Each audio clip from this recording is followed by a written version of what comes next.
This story is titled, Fiancé's Parents Demanded I Pay Off Their Mortgage as a Respect Token. I refused and canceled the engagement. Hi everyone. Before we dive in, a quick favor. If you enjoy content like this, please hit the subscribe button. It's free, supports the channel, and make sure you never miss out on amazing videos. Alright, let's get started. Hey guys, so I never thought I'd be writing about my personal life like this, but I guess life throws you some stuff you just can't make up. I'm a 29-year-old guy, and for the last year, I really thought I had everything figured out.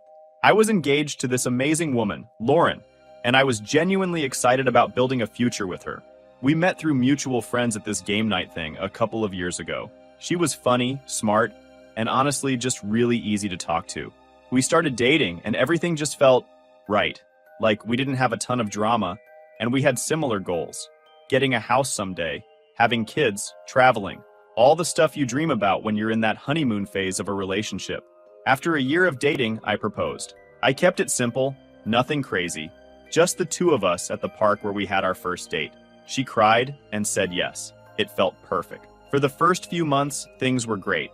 We were talking about wedding venues, food, colors, all the usual stuff.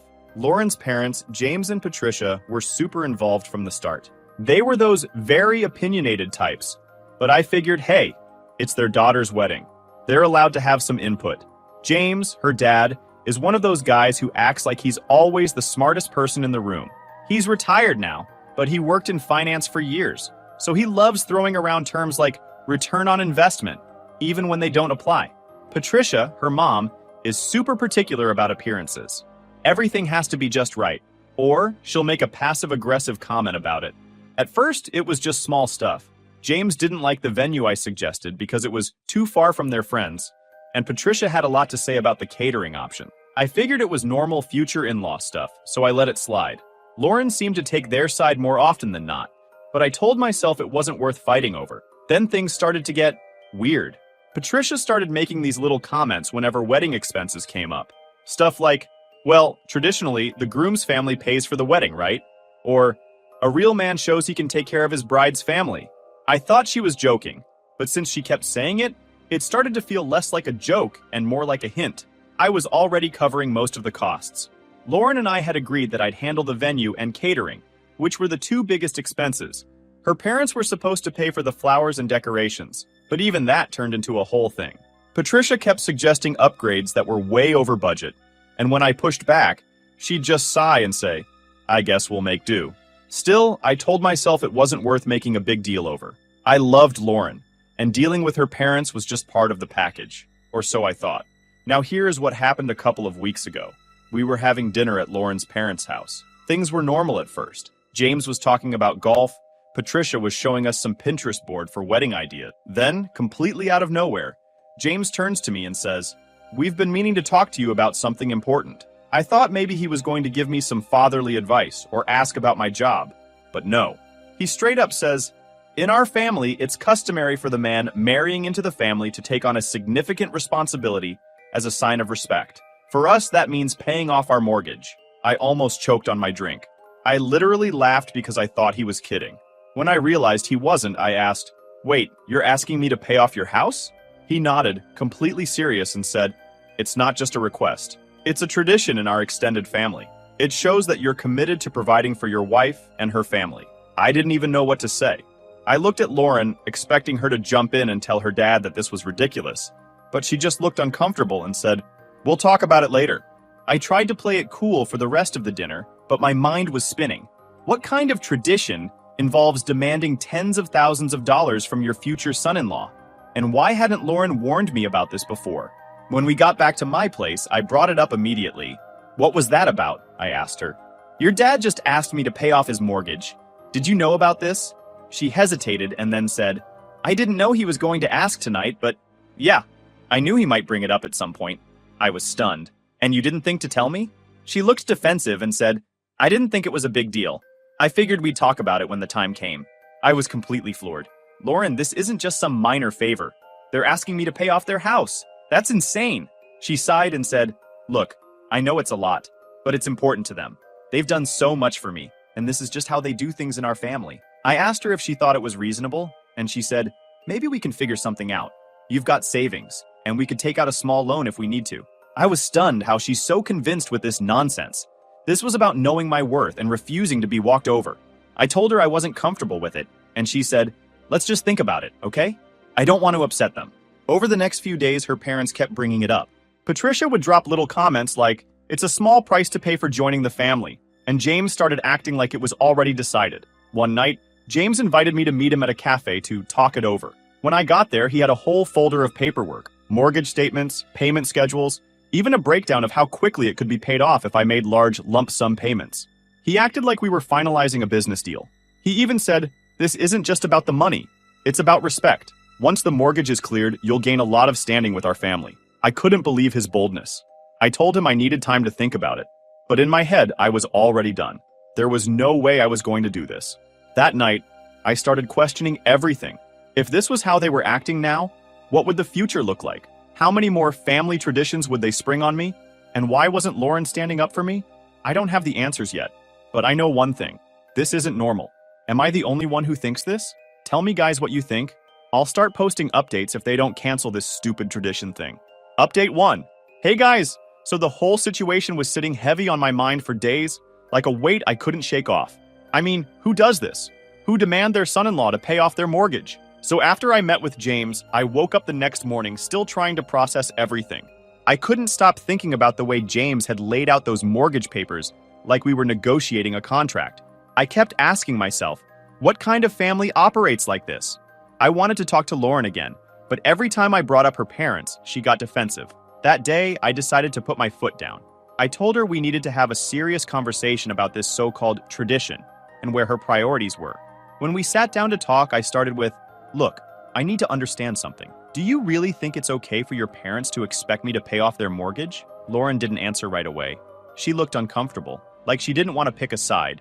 After what felt like forever, she finally said, "It's not about the money. It's about respect.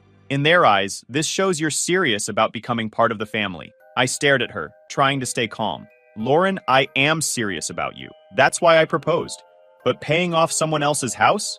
That's not love or respect. That's something else entirely." She sighed and said, "I get it, okay? I get why you're upset. But you have to understand, they're old-fashioned. My dad believes the man marrying into the family should take on a big responsibility to prove he's ready." That explanation didn't sit right with me. It wasn't just old-fashioned. It felt manipulative, and the more I thought about it, the more it felt like they were using Lauren to get to me. Things only got worse from there. Over the next week, Patricia started dropping even more pointed comments. Whenever we were around her, she'd find a way to bring up how much they'd sacrificed for Lauren growing up. One day, she went on this long rant about how they'd put Lauren through private school and helped her buy her first car. She finished with, "We've always done everything for her, and now it's time for her future husband to step up." I wanted to scream.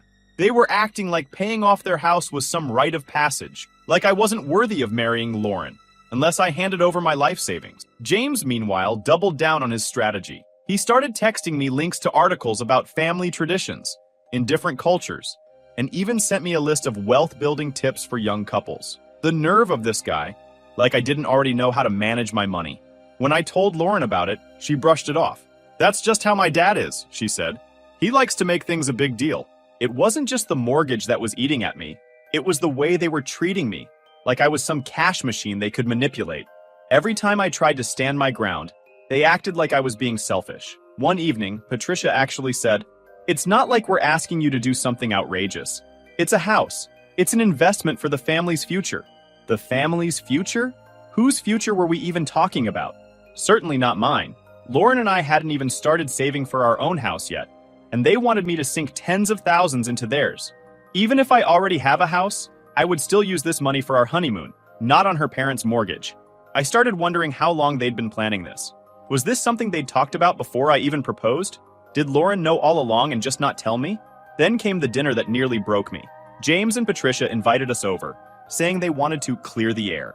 I hoped, naively, that they were going to apologize or at least back off a little. Instead, James launched into this long speech about how their family had a tradition of supporting each other, and how this was my chance to show I was ready to be part of something bigger than myself. He even tried to blackmail me by bringing up Lauren's grandparents. When my father-in-law got married, he helped his wife's parents buy their first home, James said. It's just how we've always done things. I couldn't hold back anymore. I looked him in the eye and said, with all due respect, that's not how my family does things. My parents taught me to work hard and build something for myself, not take on someone else's debt. James didn't like that. He gave me this patronizing look and said, "You're still a boy. You'll understand when you're older." That was it for me. I stood up, excused myself, and told Lauren I'd wait for her in the car. I couldn't sit there and listen to them lecture me about how I wasn't measuring up to their ridiculous standards. Later that night, Lauren and I had another argument. I told her I couldn't keep going like this, that her parents were crossing every boundary imaginable. She got defensive again, saying, "Why are you making this such a big deal? It's not like they're asking you to pay it all at once. We could work something out." "Work something out?" I snapped. "Lauren, this isn't a negotiation. This is my life we're talking about. My savings, my future. How can you expect me to just hand it over?" She didn't have an answer. Instead, she just kept saying, "I don't want to fight about this. Can't we just figure it out together?" But we weren't figuring it out together. It felt like I was fighting this battle alone, and Lauren was just watching from the sidelines. The final straw came when Patricia called me directly. She said she wanted to talk woman to man, which was already weird, but I went along with it. She started by saying how much they loved me and how they were so excited to have me in the family. Then she shifted gears. "You know," she said, "this isn't just about the money. It's about trust. If we can't trust you to take care of something as simple as this, how can we trust you to take care of Lauren?" I couldn't believe what I was hearing. I told her, "This has nothing to do with trust. It's about what's fair. And what you're asking for isn't fair." Patricia didn't like that. She said, "I'm just worried about how this will look to the rest of the family. If you refuse, people might think you're not serious about this marriage." I told her I wasn't going to change my mind, and she hung up on me. By this point, I was starting to feel like I didn't even recognize the family I was marrying into. The Lauren I fell in love with would never have gone along with this. Or at least, that's what I thought. But every time I tried to talk to her about it, she acted like I was the problem and that I should move past it. But how could I move past it? Her parents weren't just asking for money. They were testing how much control they could have over my life. And Lauren wasn't standing up to them. That's when I realized this wasn't just about the mortgage. This was about power. And if I didn't draw the line now, I might never get the chance. I don't know where this is heading to, but I feel like something has to give. And soon. Thank you guys for all your comments. It makes me more comfortable venting in here. I'll keep you updated. Update 2. Hey again, you won't believe how things unraveled. Okay, so at this point I couldn't keep pretending everything was fine. I was already feeling the weight of their demands. And it wasn't just about the money anymore. It was about what this all said about Lauren and her family. But even as I thought about ending things, I couldn't shake the feeling that there was more to this than they were letting on. The way James and Patricia kept pushing didn't feel like normal boldness. It felt calculated, almost like they had a plan. That night, after another pointless argument with Lauren where she basically told me to stop overthinking, I decided to do some digging. It started with something simple. Remember that meeting with James at the cafe that felt more like a business negotiation? That time, he left a folder there. I hadn't thought much of it at the time, but now I couldn't stop wondering what might be in there. I remembered that he'd been oddly protective of the folder, flipping through it like it was the key to their whole argument. I texted Lauren, asking if she could ask her dad about it. She replied almost immediately, "Just drop it. It's not important." That made me even more suspicious. Lauren wasn't one to dismiss things like that so quickly. And honestly, I was tired of playing nice. I decided to call James directly. "Hey James," I said, keeping my tone casual. "I was thinking about our meeting the other day, and I remembered you had some papers with you. You left them behind, didn't you?" There was a pause, just long enough to make me think I'd hit a nerve. Then he said, "Oh, those were nothing. Just some financial notes I was working on. Don't worry about it." Yeah, I didn't believe that. The next day, I went back to the cafe to see if they'd kept the folder. I know it sounds paranoid, but I needed to see for myself what he was so eager to hide. To my surprise, the manager handed it over without hesitation. "Someone left this a while back. No one's come for it, so it's yours if you need it." Inside the folder was a mix of random documents, mortgage statements, a few receipts, and what looked like notes James had written to himself. At first glance, it was exactly what he'd said, just financial stuff. But then I noticed something odd. One of the receipts wasn't for anything related to their house. It was for a payment to a place called Alden Ridge Estates. I'd never heard of it before, so I Googled it. Turns out Alden Ridge isn't a mortgage company or a bank, it's a luxury rehab center. That's when things started clicking. I dug deeper, cross-referencing the receipts with the notes James had scribbled in the folder. It didn't take long to piece it together. James had spent months at Alden Ridge, and it wasn't cheap. The rehab center catered to high-profile clients, offering discreet treatment for things like gambling addiction. Turns out, the mortgage wasn't the issue at all. They were trying to cover the cost of James's rehab. Suddenly, everything made sense. The urgency, the constant pressure, the way Patricia kept talking about sacrifices they'd made. It was all a cover for the mess James had created. I couldn't believe they were trying to pass this off as a family tradition. They weren't just being entitled, they were outright lying. That night, I confronted Lauren. "Do you know what Alden Ridge Estates is?" I asked her, holding up the receipt. Her face went pale. "Where did you get that?" "It doesn't matter," I said. "What matters is that your parents have been lying to me. They don't want me to pay off their mortgage. They want me to cover James's rehab. Did you know about this?" Lauren didn't answer right away. She just stared at the receipt like it was going to disappear if she looked hard enough. Finally, she said, "I didn't think you'd find out like this." So, she did know. I felt a mix of anger and betrayal bubbling up inside me. "How long have you known?" She sighed and sat down on the couch. "My dad went to rehab last year. He had a problem with gambling. It got bad, and my mom made him go. But the bills were more than they expected, and now they're trying to figure out how to pay it off." "And they thought the best solution was to con their future son-in-law into covering it?" "It's not like that," she said quickly. "They didn't mean to lie. They just didn't know how to ask for help." "Help?" I repeated, almost laughing. "Lauren, they've been working the guilt card on me for weeks.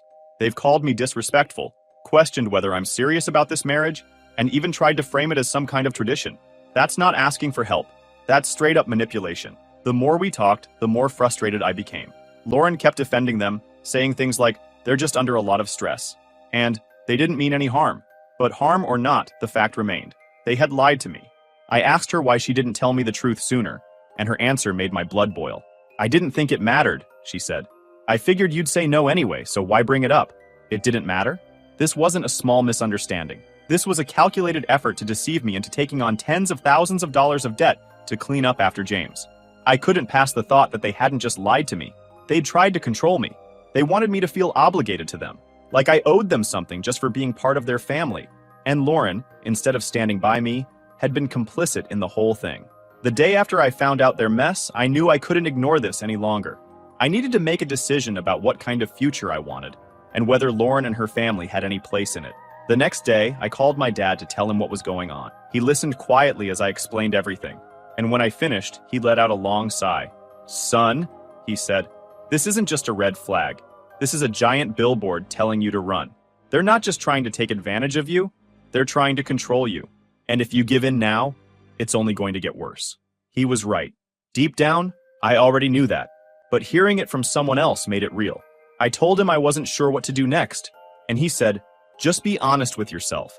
If this is how they act before you're even married, imagine what the rest of your life will look like." That hit hard, and he was right.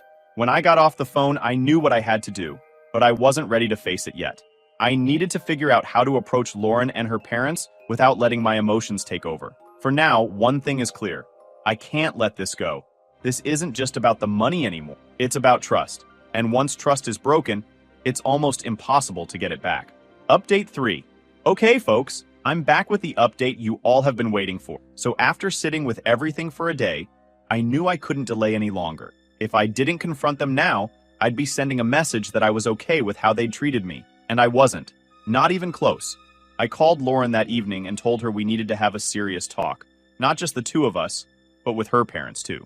She sounded hesitant, almost annoyed, but she agreed. "Fine," she said.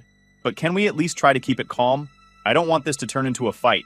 That made me laugh bitterly. "Lauren, your parents have been lying to me for weeks. I think I'm allowed to be upset." The next night, I showed up at James and Patricia's house.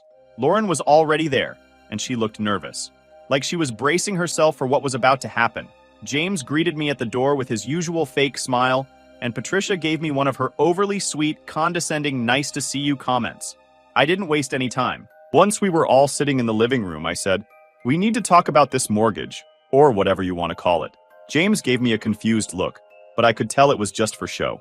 "What's there to talk about?" he asked, leaning back like he had nothing to hide. I pulled out the receipt from that Alden Ridge Estates and set it on the coffee table. "How about the fact that this has nothing to do with a mortgage? You've been lying to me, and I want to know why." Patricia's face went pale, and for the first time since I met James, he looked genuinely caught off guard. He leaned forward, squinting at the paper, and then glanced at Lauren. "You told him?" Lauren shook her head quickly. "No, He found it on his own. I couldn't believe what I was hearing. So, you knew she wasn't going to tell me, and you were okay with that? Do you even realize how insane this is? James cleared his throat, trying to regain control of the situation. Look, he said, I don't know what you think you figured out, but this doesn't concern you. I laughed. It doesn't concern me? You've spent weeks trying to guilt me into paying off tens of thousands of dollars in rehab debt, and you think it doesn't concern me? Patricia tried to jump in. It's not what you think, she said quickly. We were going to tell you eventually. We just didn't want you to get the wrong idea. The wrong idea? I repeated. The only idea I have is that you're willing to manipulate and lie to me to cover up your mess. And you were going to let me start my marriage under false pretenses. Do you realize how messed up that is?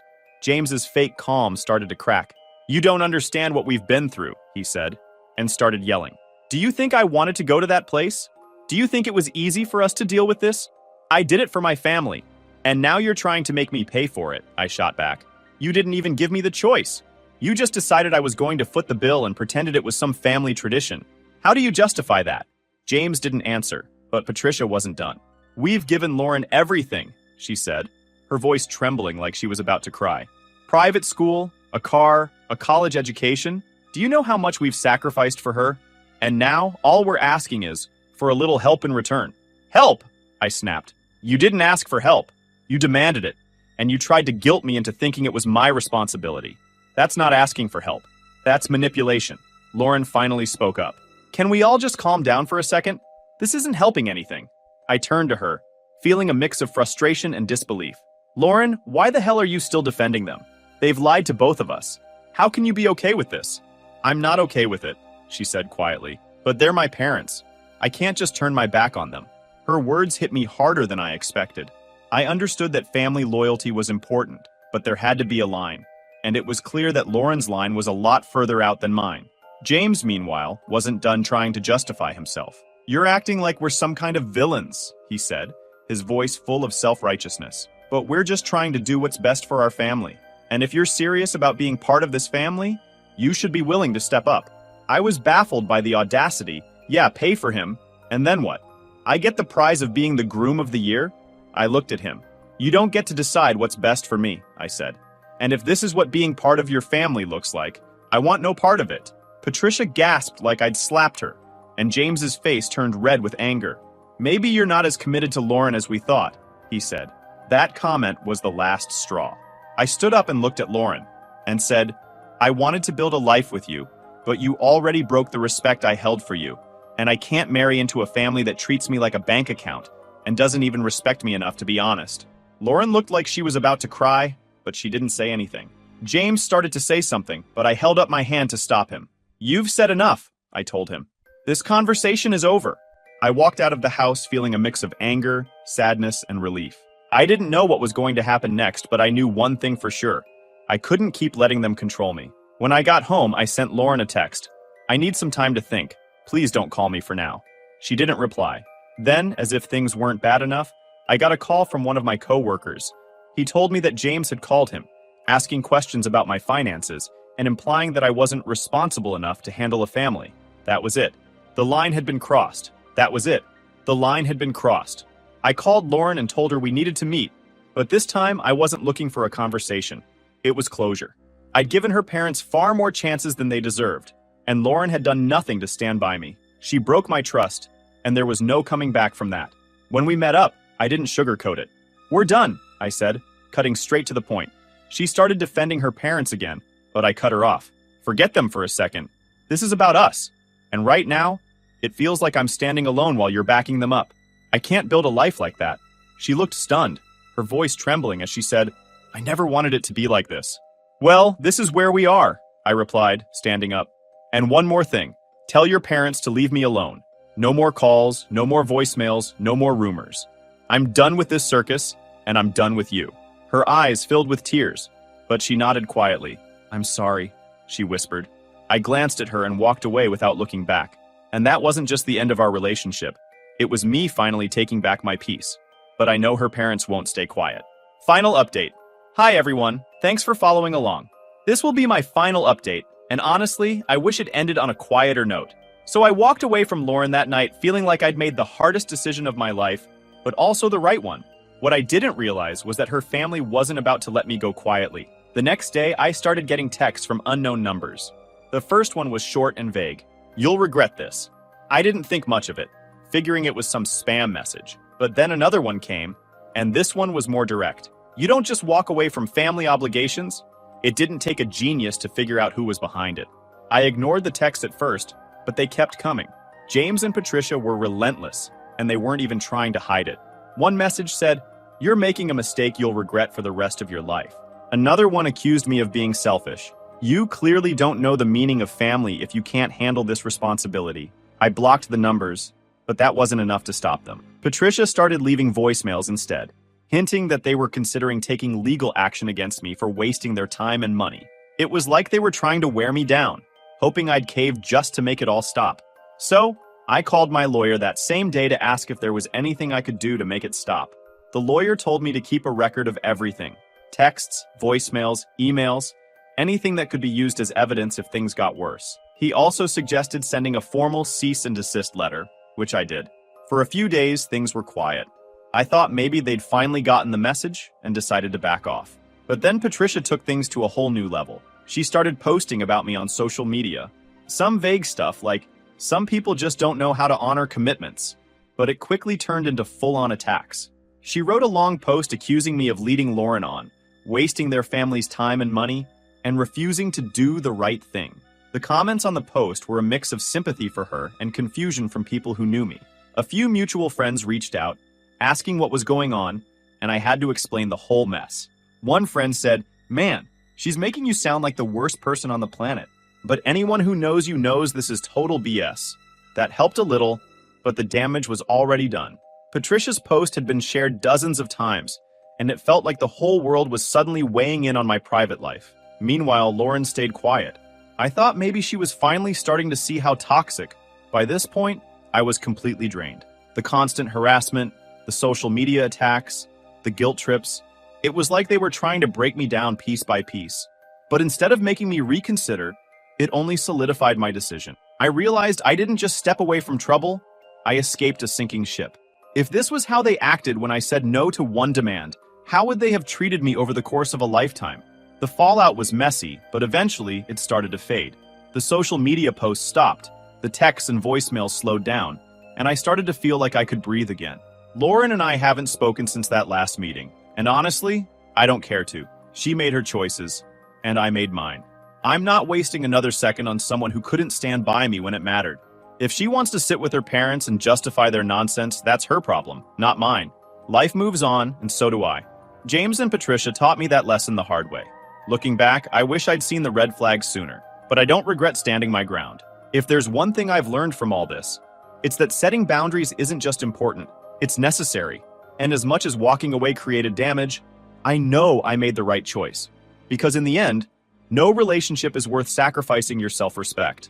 I'll never forget the lessons I learned from Lauren and her parents, but I won't let them define me either. Life's too short to spend it tied to people who only see you as a resource. So yeah, I walked away from a relationship I once thought would last forever. And yeah, it hurt. But in the end, I came out stronger, wiser, and more confident in what I want for my future. If you've ever been in a situation like mine, where someone tries to control you or guilt you into giving more than you can, let this be your reminder. You don't owe anyone your peace of mind. Trust me, it's worth everything to protect it.